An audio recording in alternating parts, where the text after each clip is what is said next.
আসসালামু আলা ইবাদিহিল্লাযীনা ইসতাফা আম্মা বা'দ।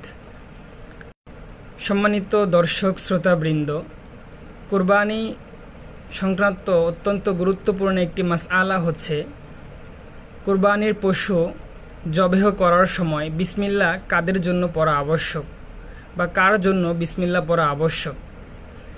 প্রথমত, কুরবানির পশু বা যে কোনো পশুই যদি মুসলমানরা জবাই করেন তাহলে সেক্ষেত্রে তাদেরকে আল্লাহ তাআলার নাম নিয়ে জবেহ করা এটা আবশ্যক। যদি ইচ্ছাকৃতভাবে আল্লাহ তাআলার নামকে ছেড়ে দিয়ে জবাই করা হয় তাহলে সেই পশু সেই প্রাণী খাওয়া জায়েজ হবে না।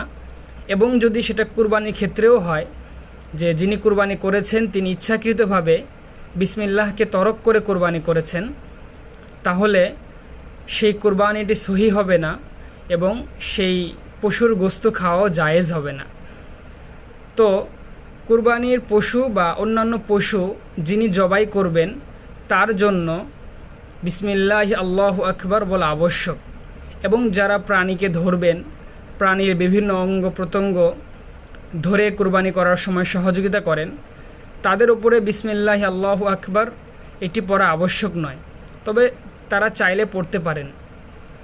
তবে এক্ষেত্রে একটি গুরুত্বপূর্ণ মাসআলা হচ্ছে কোরবানির ক্ষেত্রে বা পশু কোরবানির ক্ষেত্রে পশুর 4টি রগ কর্তন করতে হয়: খাদ্যনালী, শ্বাসনালী এবং 2টি রক্তনালী।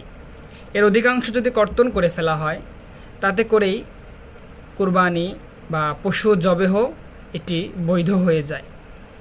যদি কোনো অবস্থাতে এমন হয় যে একই সাথে কয়েকজন ছুরি চালায় কোরবানি করার সময়, প্রাণীটা অত্যন্ত শক্তিশালী, তো সেক্ষেত্রে প্রত্যেকের ওপরেই বিসমিল্লাহ আল্লাহু আকবার পড়া আবশ্যক।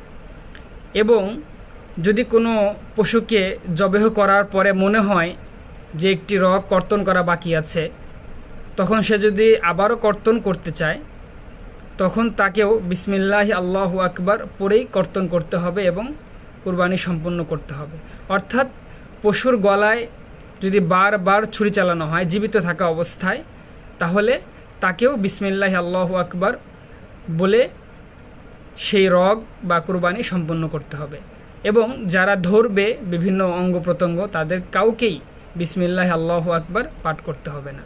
আল্লাহ তাআলা আমাদের সকলকে আমল করার তৌফিক দান করুন।